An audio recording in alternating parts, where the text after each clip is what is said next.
name is Trisha Balzer, and I just want to thank everyone for participating today and welcome you to our third virtual event hosted by the ACG Women in Transactions Cleveland chapter. If you happen to miss the other two virtual events that we did very shortly after the stay-at-home order went into place, we realized that the uncertainty and the challenges were mounting. So we hosted a virtual group meditation and yoga session, which was very successful and well attended.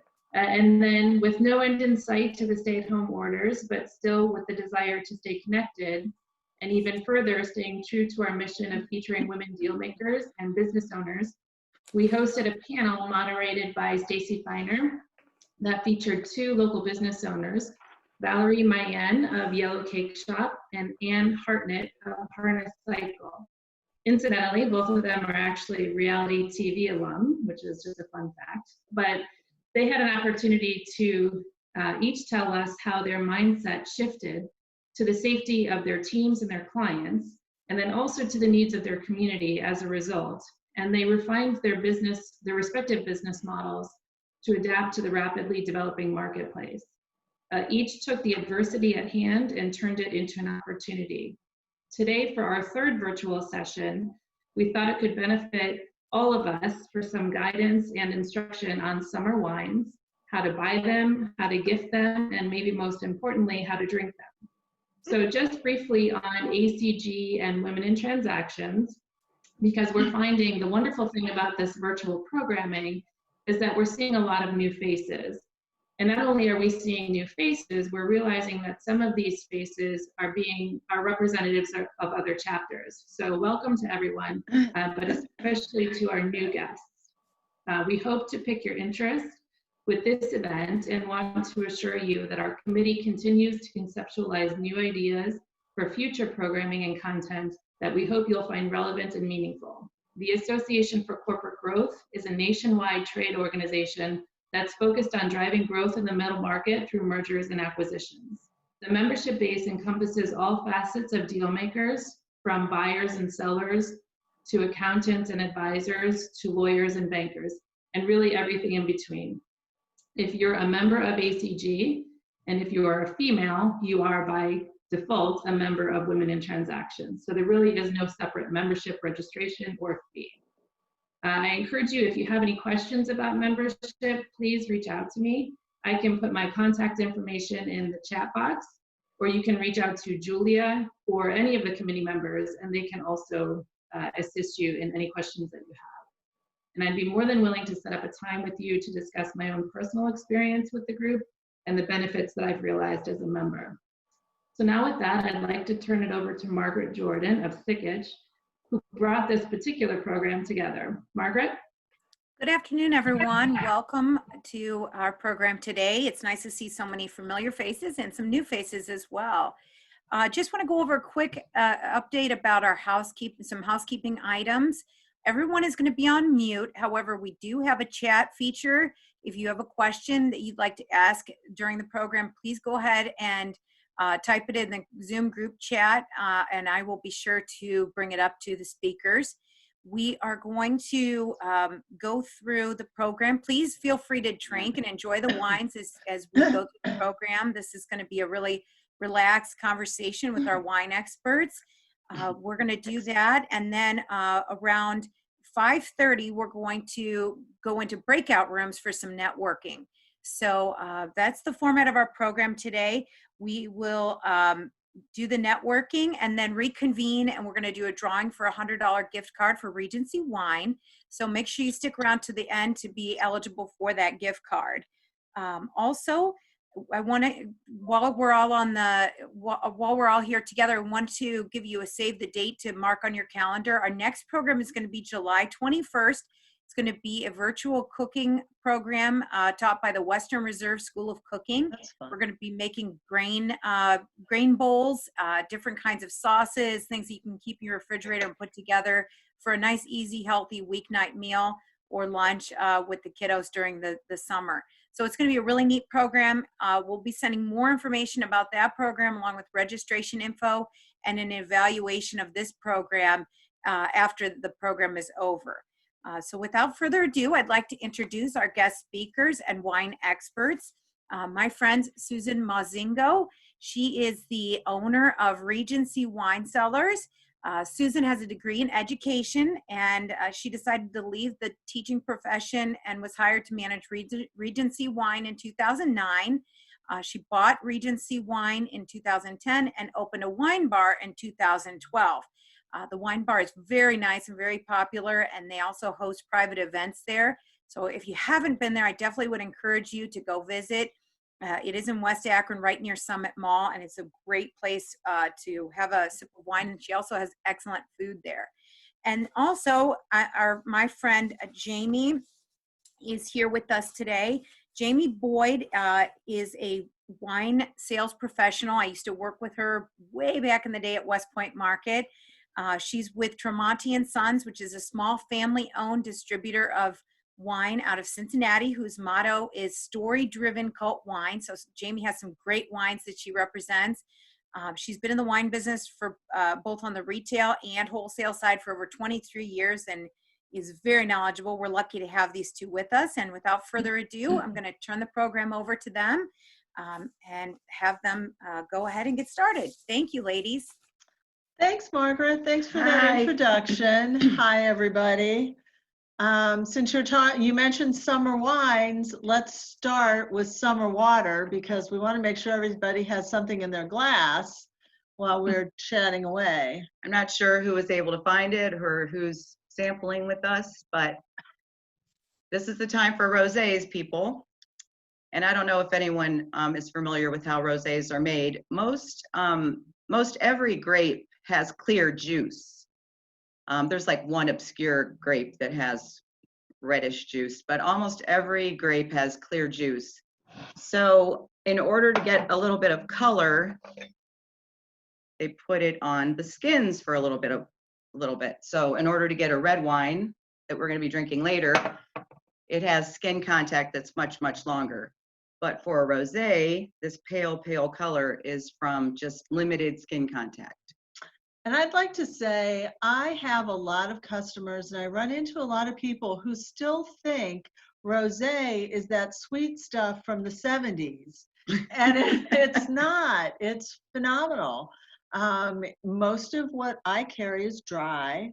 Mm-hmm. From France, we do have some California. California is a hotter climate, tends to produce fruitier grapes with a higher sugar content, but these rosés from France, and this one is from California. Yeah. I remember when I first started at West Point Market, there was a whole wall of white Zinfandel.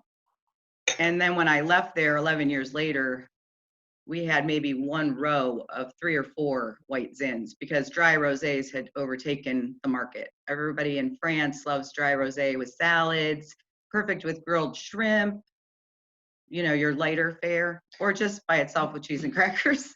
I think you would probably agree that champagne. It just happened. Are we out of it? You're good. We can still see you and hear you. Oh, because so we what happened can't to see us? anybody. Oh, I don't know, but keep going. You're good. We can see Okay. you. All right. So I was just going to say a brief thing about where this wine comes from. Summer water. 2 gentlemen in 2012 decided they had a passion for wine, and there we go. They shared the belief that wine should be easy to enjoy and easy to get. So they were one of the first people to start the wine membership, like Wine of the Month Club, where they deliver, you know, they find out what your tastes are and they deliver a box of wine or whatever you choose to your house monthly. And most of their wines are only available at small boutique shops, or, you know, you won't see them stacked to the sky at Giant Eagle or Acme. They're kind of cool wines. They source from some of the best areas around the world, mostly California. And they all have cool labels. So they're kind of fun to enjoy. So what I wanted to say was about when you start talking about pairing rosé with foods, I know a lot of people are intimidated by pairing wine and food, and it's really not that difficult. I think that the number one wine that goes with virtually anything is champagne or sparkling. You would. Yeah, wouldn't you agree? Well, they say Pinot Noir also is one of the across the board people pleasers. That's true. Like That's and true. goes with a wide variety of different dishes, from chicken to grilled fish to turkey, I would agree. which we're going to Pinot Noir. No, we're going to Chardonnay next. Yeah, but I think rosé, along with champagne, it might be for me the second easiest wine to pair. Because if you look at a lot of, this happens to be a lighter style of rosé. You look at a lot of the rosés from Provence in France, they're very light and actually very delicate. And so they don't overpower a lot of foods, but they have nice, a lot of them have nice body. So they can stand up to foods. But you're right, great with seafood. Yeah. So anyway, let me tell you a little about myself. I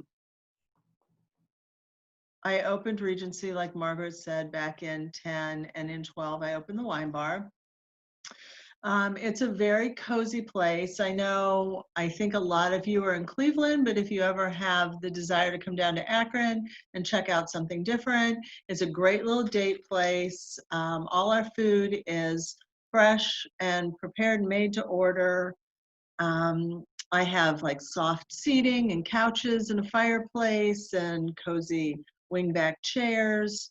And I think that one of the most important things to me is comfort and quality.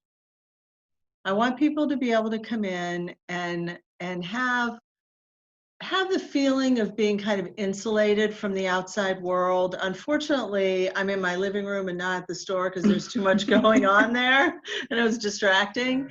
But I think comfort is important, especially in this day and age. I like people to feel like they're having a really nice, serene experience. And that's kind of what it feels like. Like I said, I'm interested in quality. And so I try to give people the best value for their money.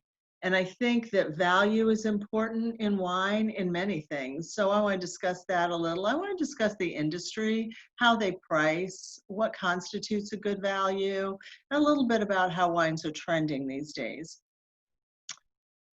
I personally believe in standards. And I'm going to give you an example.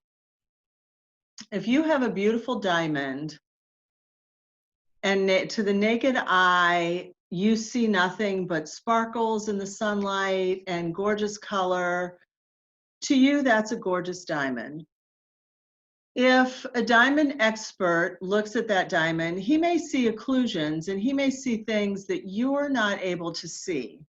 It's kind of the same with people in the wine industry or in any industry, really. When you have an understanding of the different standards, then you begin to understand more about the product. I think that's where value comes in, because I have $10 bottle wines on my shelf that I think are really good. Mm-hmm. You sell some that are really good. Not many. Right, they might be harder to find, but there is good and bad at every price point. And what determines quality for me is the grower and the winemaker and the way they interpret the grape. Growers are basically farmers. They get out there, they're looking at their fruit, they're trying to pick out the best fruit, the most optimum time to pick and make their wine. There are so many factors, climate and everything else, but they're out there in the trenches. And most small growers want to use minimal intervention. Right. And I think that's what you really want to look at when you're looking for a quality wine, is that person that allows the wine to be itself. There are a lot of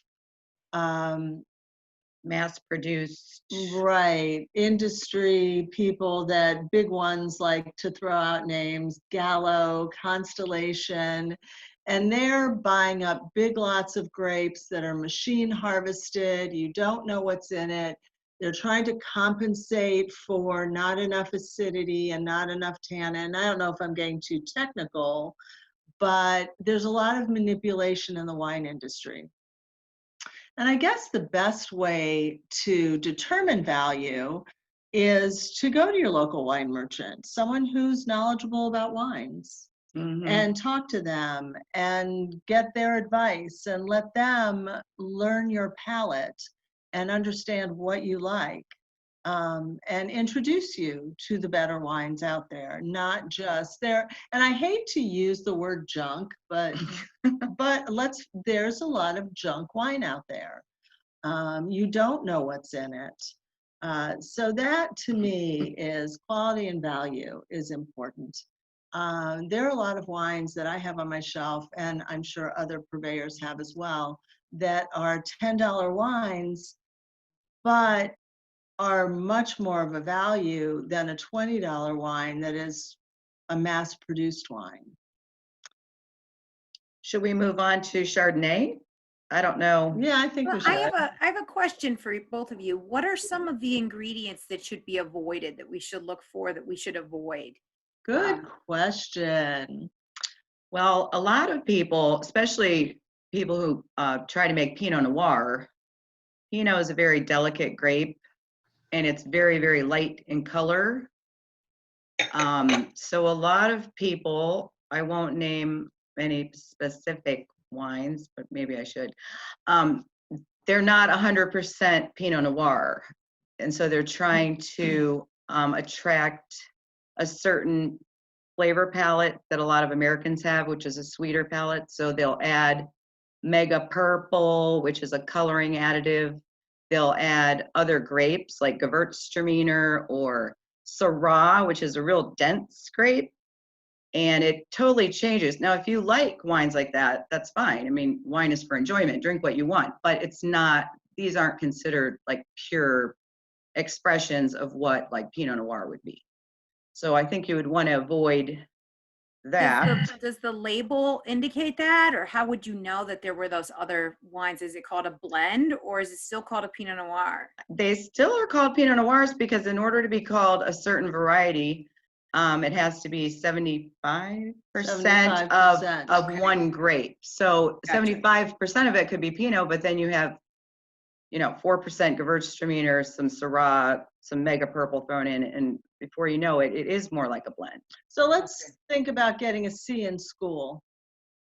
It's been a long time, but isn't that about 75%? Do you want a C wine? Unacceptable. Some of them will say on the back, 100% Pinot, but most don't. So I guess you just have to kind of ask your wine expert at your favorite store. Okay. And while we're at it, when I used to work at West Point, it drove me crazy when people would say, I like a wine, sulfites give me headaches and I can't drink wine. And actually they occur naturally in winemaking. So if you can drink orange juice or eat dried fruits, those have about 200 times the sulfites that wine would have. Sometimes it's added at the very end to stop fermentation, but most winemakers steer away from using a lot. So you're pretty safe. There are about 200 volatile chemicals that occur naturally in the winemaking process. So that's, some of those are what may affect people too. Histamines are naturally occurring in wines, and a lot of people will have a reaction to the histamines, and it's like an allergic reaction. And they mistakenly think they're allergic to something or allergic to sulfites, but if you get a headache or a stuffy nose or anything like that when you drink particularly red wine, then you may just have an allergy to the histamines. Also, I hear that a lot of people are sensitive to the oak aging. So if you get an unoaked red, for example, or work on your tolerance a little bit more, you won't get the headache. I told somebody that once and he came back and thanked me like a few months later. He's like, you're right. I had started with a half a glass in the evening and then I worked my way up to a full glass and I never get headaches anymore. There's always Benadryl. Oh, geez. We really haven't started drinking that much. We've had like a quart, like 2 ounces. You guys are right. Did that answer any your question? Yeah, no, that's good. We have a question in the chat feature. What is it about Wagner family that makes their wine so good versus others?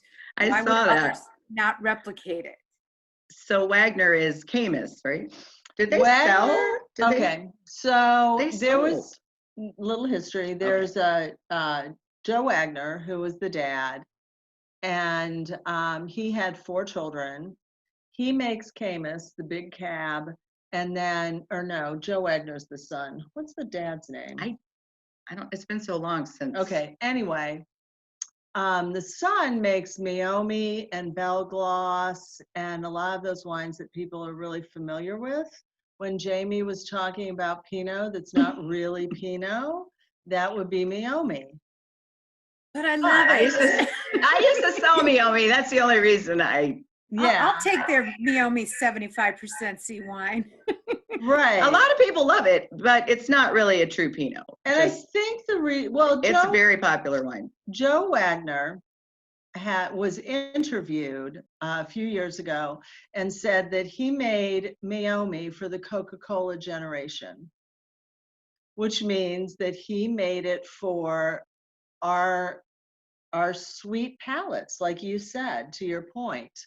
He but knows I think exactly the question what is he's why doing. are Camus wines so delicious? Because they are.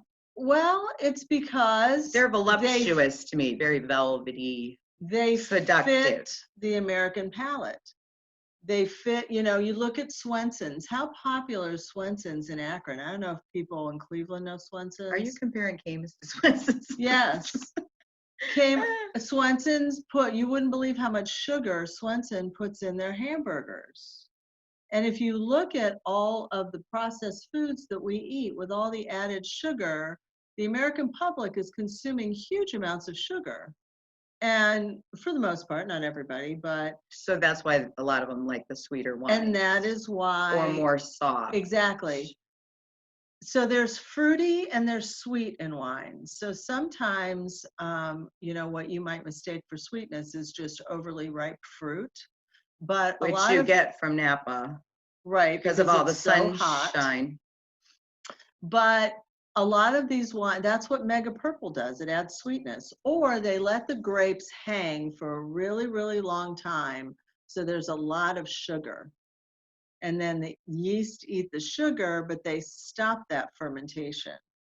And there's still Does anybody have Frank family? Are we the only ones drinking?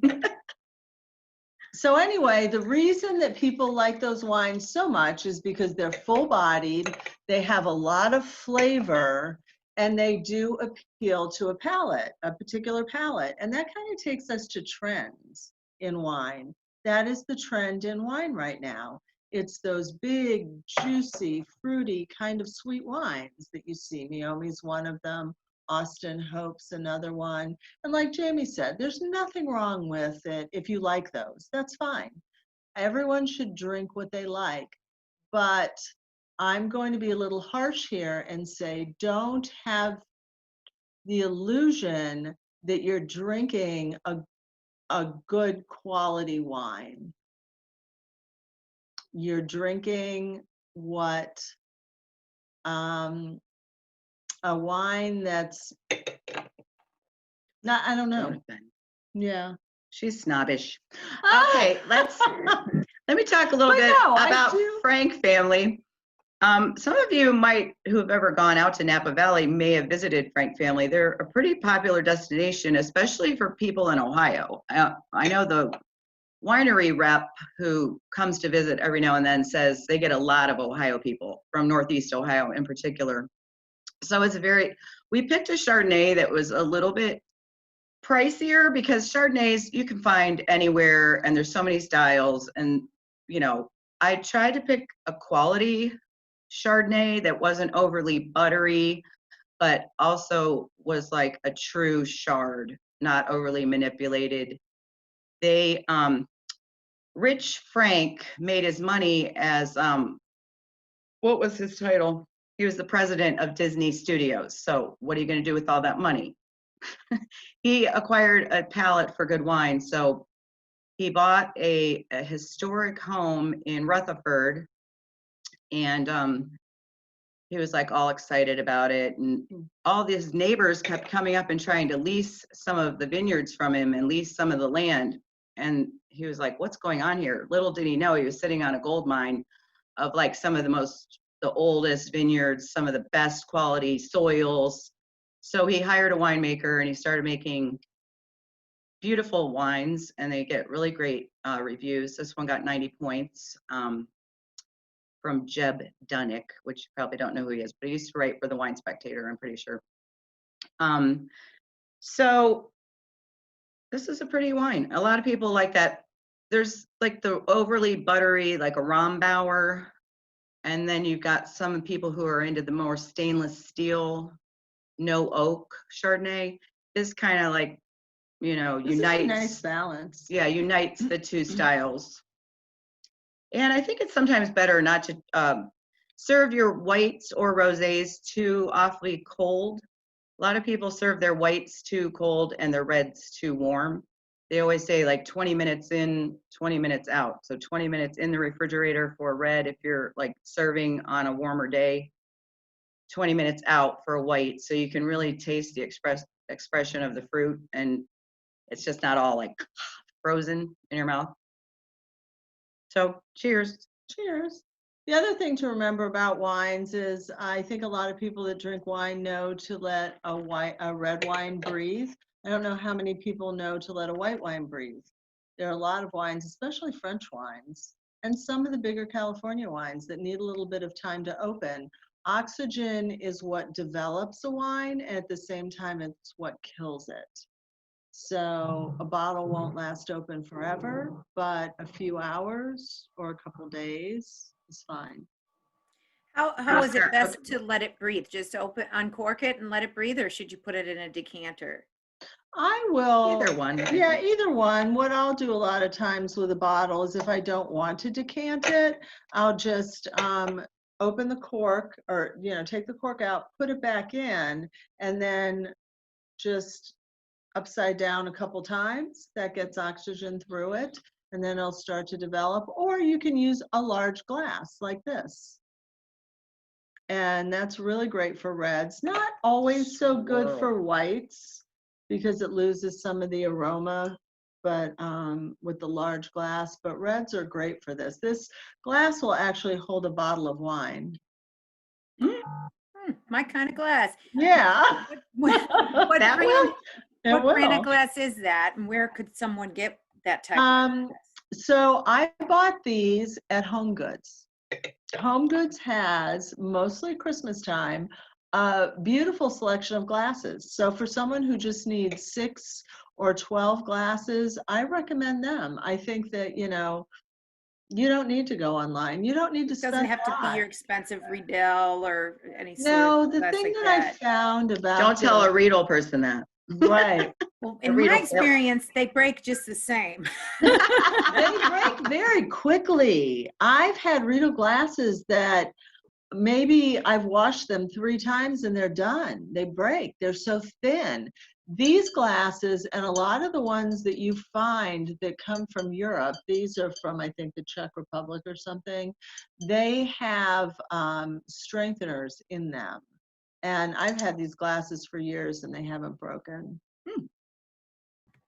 Good pro tip. Thanks, ladies. Yeah.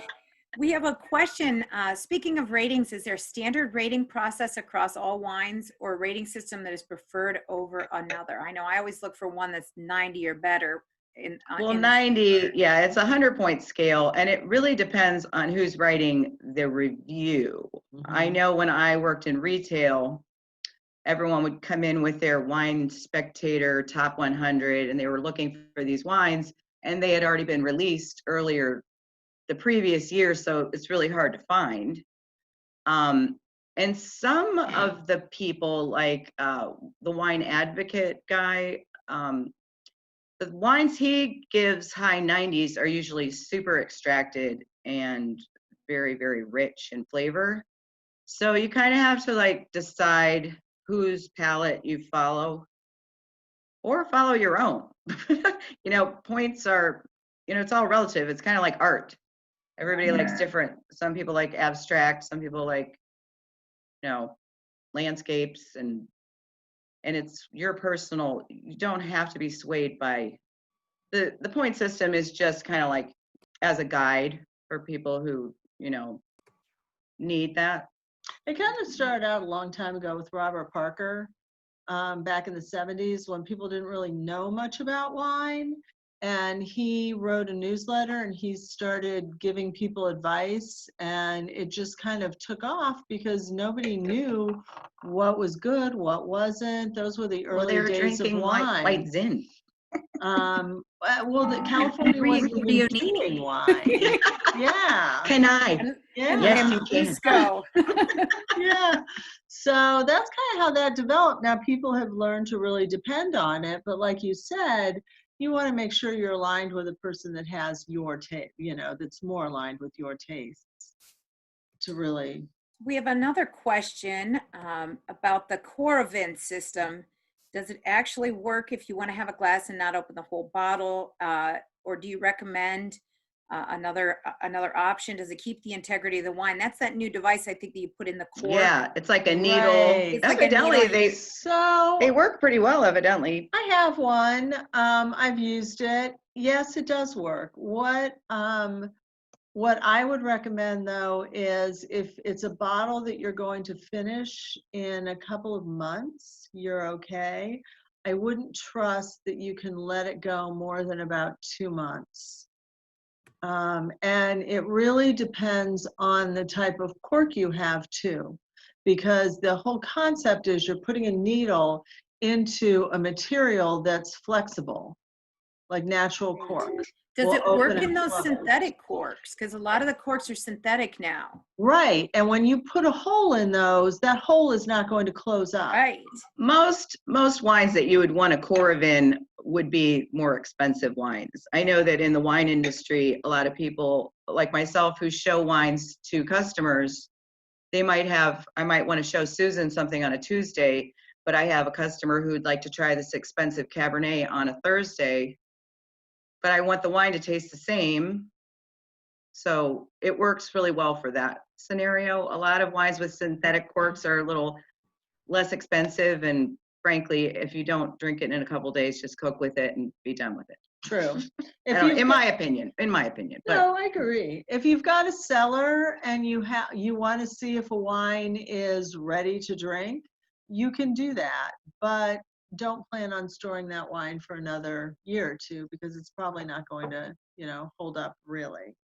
But you've got people who maybe you've only got one drinker in the family. Maybe you only have one glass of wine at night. Maybe you only drink, on the weekends and you don't finish a bottle. It's great for that. should we move along to Pinot? We should. We don't want to take up all your. Yeah, we've got some time left. I know, but we're kind of chatty. That's all right. So this is Poppy Reserve Pinot Noir from the Santa Lucia Highlands. Poppy was started by the Silva family. A lot of wineries are started by immigrants, especially Italians. They started in 2003 because they had a passion for making really great wines. And they only make Chardonnay, Pinot Noir, a Pinot Noir Reserve, and a Cabernet. This one got a double gold in the San Francisco Chronicles tasting. And before you say, oh, that doesn't sound that cool.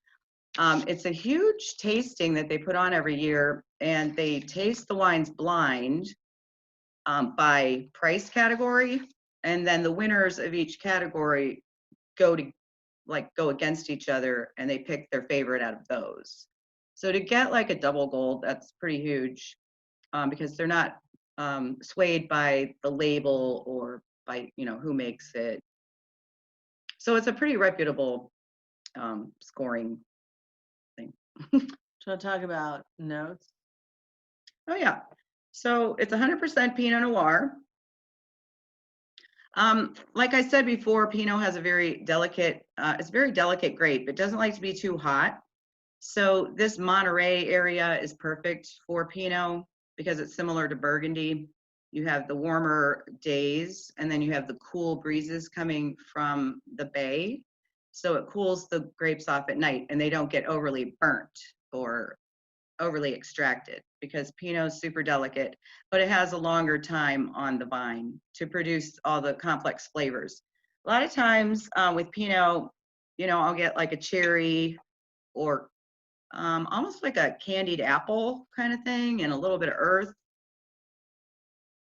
This one is a little mushroomy. I like that. I do too. I love it. It's Little bit almost of like, forest if you floor. have like different cheeses, it's almost like what a beautiful brie, when it just starts to get like perfect ripening, is like.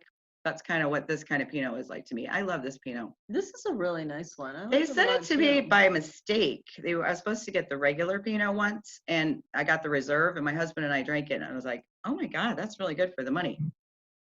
Because it's $19.99 retail. It drinks like a pretty burgundy, I think. But I mean, it's not all burgundy, but. No, I think it's very nice. And it's What would you full-bodied. recommend serving that with? What food? Well, a lot of people say red wine and fish don't ever go together, but I have found that Pinot and grilled salmon are like a match made in heaven. Not the kind with the dill, not that, but like something with a glaze, or just some beautiful A piece of sweeter salmon, glaze. or just a grilled piece of salmon with olive Yeah. oil and salt and pepper, because salmon's kind of fatty, and then you have a little bit of acidity from the Pinot, and just the flavors are perfect together. Or anything with mushrooms, like chicken with mushrooms, or a mushroom brie. That's my opinion. No, I What do you agree. think? No, Or they say Pinot is one of the perfect wines for Thanksgiving, because it cuts through all the flavors of the cranberry and the stuffing and the richness of the mashed potatoes and gravy, and just, it's like a perfect complement. But yeah, no, I agree. It pairs It's well not a with- Riesling? I always thought it was a Riesling. well, they say Gewürztraminer. They say Gewürz. So Gewürztraminer is supposed to be great with Thanksgiving because of its elegance and a little bit of spicy notes. And Pinot Noir is the other. If you like red and Riesling, Margaret, you're never wrong. You're I'm the teasing. I customer. don't drink Riesling. I do some teasing. So we have a question. Do you have the wine app called Vivino? Love to hear your thoughts on that. I have it on my phone, but I never use it. I have it as well. I think it's really good for people that aren't in the industry. I think that we get enough information from a lot of places that we don't really need the information that's available. But I think that for people who don't have access to the information we do, it's a great way to get reviews from other people, and get thoughts and opinions from other people on wine. And if you get enough opinions from people, and they say it's good, it's probably good. The other thing about Vivino that I've been told is that you can create a cellar and keep track of your wines on Oh, there. Because I haven't really done What much you for this. buy, what you taste. That's kind of neat. Yeah, there so any it's kind of other- a cool tracking thing. Any other apps or information sources that you recommend people subscribe to, like Wine Spectator or something to get regular information about trends and ratings? I think Wine Spectator is pretty reputable, but in order to be featured in the magazine, you have to, advertise there. So, I mean, I'm sure that's prevalent in any It's a industry. little skewed. It is a Yeah. little skewed. I don't know. I Do think. you get a publication at your store? Yeah, I've always liked Decanter, but that's out of England, and I tend to lean towards European wines. So I think that, if you lean that direction, that's a great resource. If you are more California, I think probably Wine Spectator. There's also Wine Enthusiast. Wine Advocate always had the best reputation, but I don't know, is Robert Parker still writing for them? No, So and he's not it's- really reviewing wines anymore either. So you probably have to figure out who you follow from Wine Advocate. Yeah, I think, Like whose palate agrees with yours. Yeah, the thing is to determine what wines do you really like? Do you like old world or new world? Meaning old world, meaning Bordeaux, France, Italy, or do you like California?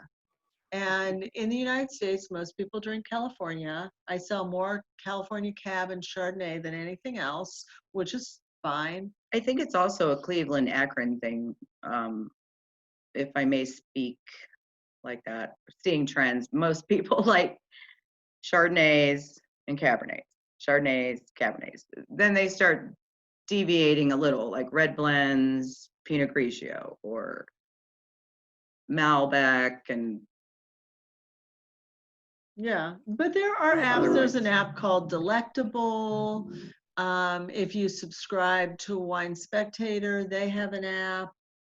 There are a lot out there, but I really think that you want to decide what kind of wine you really like, what you like to drink, and then search out there for people that are reviewing those types of wines.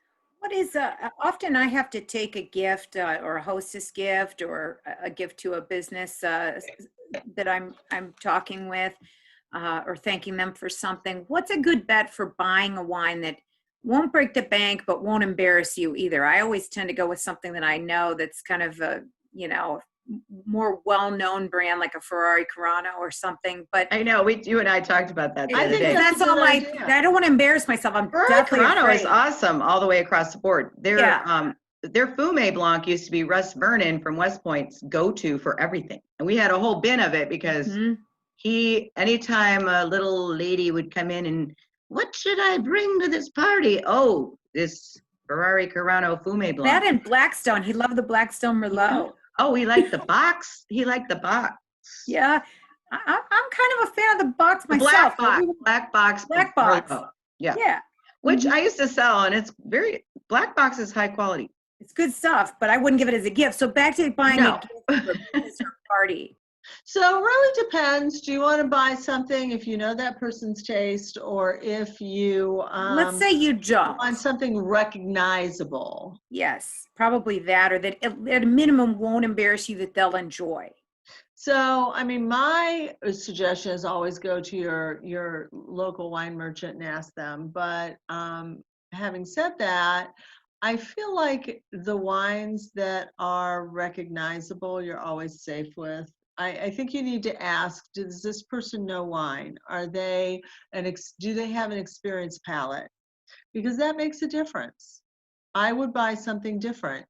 But Justin, I think, is one of those wines that is kind of universally, Justin Cab is universally acceptable. It's kind of almost like the Wagner wines, like Caymus. What other wines are known? I'll tell you what, my favorite wine these days is Sequoia Grove. It's a little higher price point, but that's I remember really that used to good. be $19.99, the Cabernet. Yeah, so good. Now it's probably about 40 or 50. But yeah, there's so many wines out there. In that $13.99 price point, I think Josh is very acceptable and people love that wine. So Justin, there's some pretty affordable options. You don't need to spend $100 on a No, bottle. no, you don't. Sometimes I do. Well, You want to be on the know. receiving end of my bottles, apparently. Well, and that's a really good point too, or a question to ask. You know, what really does what's the difference between a $20 wine and a $50 wine? And I think how you answer that is there are some wines that are very well made at $10, $15, and there are some wines that are poorly made. They're manipulated, they're mass produced at even surprisingly $50. So you really want to know your wine, or you want to have someone you and can if trust. I may interject, the word on the street is, because of this whole COVID scenario we're living in, you know, a lot of millennials and a lot of people, they mention millennials, but anybody, they're not going to want to spend $120 for an app of cab. So a lot of wineries, I think we're going to see in the coming months, are going to start reducing their pricing, because frankly, the cost of acreage is going down and people aren't willing to break the bank because they've been out of work or they're just not. So they're going to have to make their money somehow. So I think you're going to see higher quality wines at a lower price. Good. Mark my word. Let's hope. What is the best value for your dollar for a Pinot Noir and a Cabernet, American versus non-American, that a consumer can buy? Some recommendations. I personally think that this Poppy for $19.99 is really nice. I think it's delicious. I really do. Pinot, like Jamie said, is a difficult grape. It's very thin-skinned. It's very hard to grow. And I think, and a lot of the Pinots that are in lower price points are either not 100% Pinot or they're really not good quality because you just can't do that with a grape. Having said that, there actually, Castle Rock Pinot Noir has been out there forever. It's $7.99.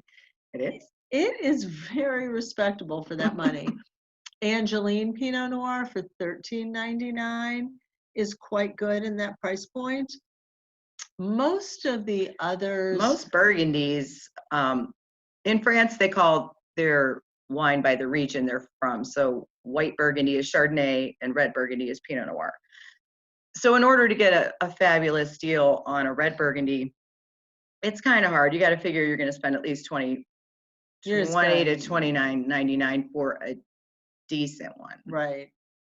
But in California, there are quite a few that are that $15, $16, $17.99 price range. But you really need to go to your local wine merchant and say, hey, point me in the right direction. Because most Pinots that are under $20 are not worth anything. And as far as Cabernets, there's so many cabs. And we talked about quite a few. So Yeah. sometimes from other regions, they're good values. Like Argentina, the price per acre is super inexpensive. So a lot of big winemakers, like the Camus guy and Hess, they have purchased property in Argentina, and they're making some delicious.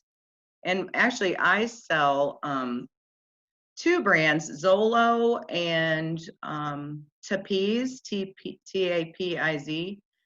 And the consulting winemaker is Jean-Claude Barraway, who retired from Bordeaux after making 44 vintages of Chateau Petrus, which sells for like over $1,000 a bottle, depending on the vintage. So he's consulting with this Tapiz and Zolo, and they're under $20. Like Zolo Reserve Cab is $20.99 or $21.99, and Tapiz is $16.99.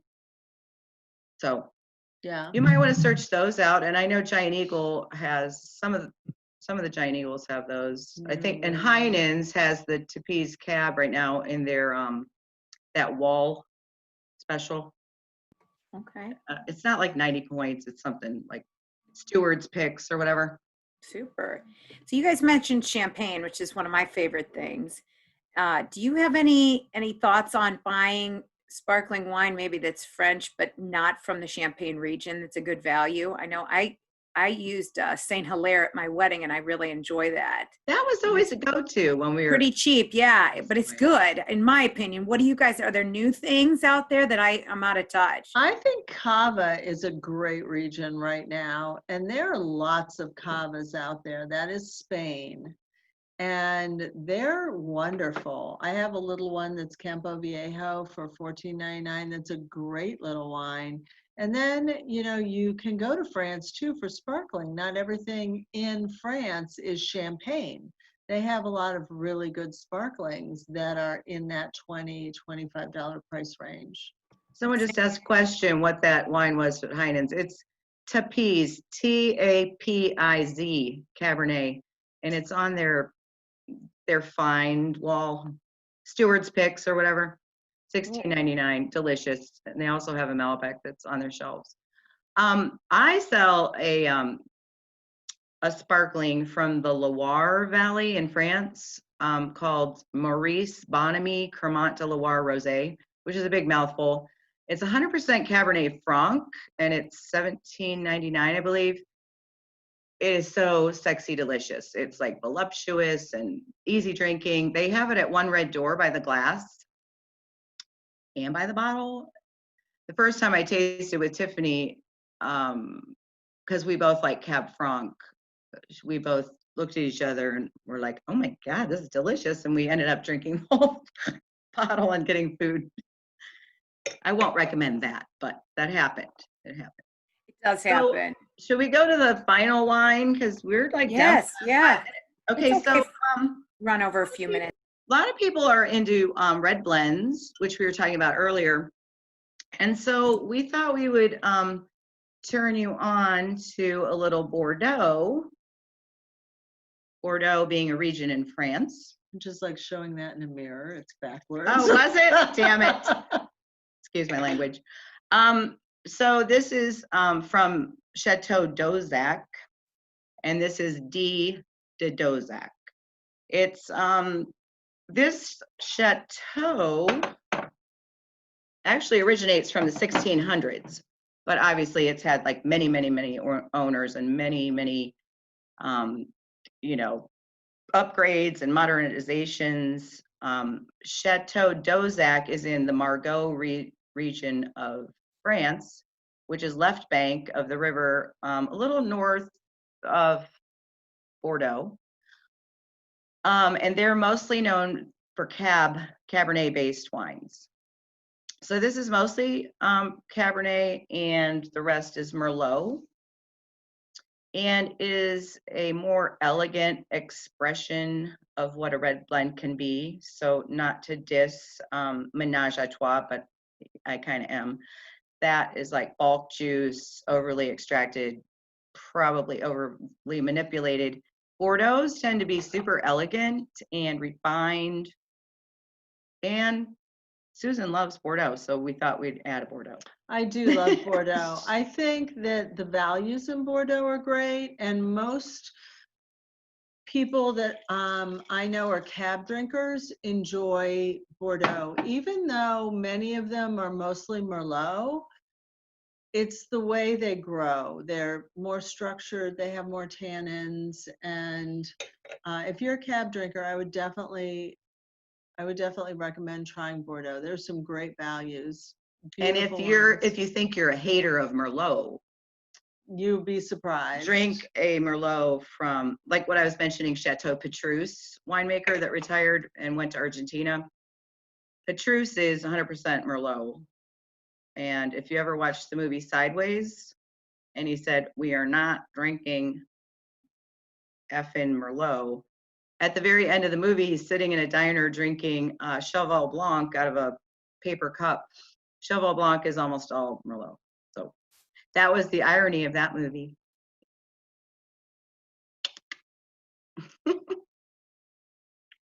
Any other exciting questions? Does anyone in the audience have any questions before we go into the networking portion? This has been really informative. We'll ask you guys to put together a summary, or I can help do it so we can send out a list of wines that were mentioned during this call, if that's okay with you guys. As long as they're all mine. Well, of course, and we won't list the ones that you don't like either. No, or the ones that Susan mentioned. We remember. But I think the big takeaway from today is to get to know your local wine resources like Susan, and stop in and talk to them, and be educated about buying, and you can tap into their knowledge. And Jamie's also don't feel intimidated. I used to have couples that would come in at West Point years ago, and the guy would say, "Oh, she likes sweet white zins, or she likes Rieslings, or whatever." And I'm thinking, you know what? Wine's for enjoyment. Just drink what you like. There's no right or wrong way. And if you explain your flavor profile to your wine professional, like, listen, I know everyone likes dry wines, but I like something a little softer. I want to, be able to move my palate in a different direction. A lot of people start out sweet, like with Riesling and Gewürztraminer, and then they say that your palate gets stronger and stronger and more dry and drier and drier and thicker and richer and dry. And And then all of a sudden you want elegance again. You want the beautiful Pinot Noirs. You want the, like when you get to my age, you're like, I want some more elegance. Good. Well, thanks everyone. Final words. We'll make sure to send out contact information for Jamie and Susan and a summary of some of the wines that we talked about today. If anyone has any questions, this is your last chance. They're gonna drop off and we're gonna go into networking. We really appreciate you guys taking the time to do this and share your vast knowledge. You guys know so much about wine. It's fun to talk to you. Thank you, Margaret. Yeah, thanks so much for having us. I appreciate it. You're welcome. Thanks. Thank you. All right. Well, we are going to go into breakout rooms now. You'll be assigned to a breakout room. We're going to do some networking for half an hour and then we'll reconvene and do our drawing. And then we'll be finished with the program. So we'll leave it to Julia to sort us out.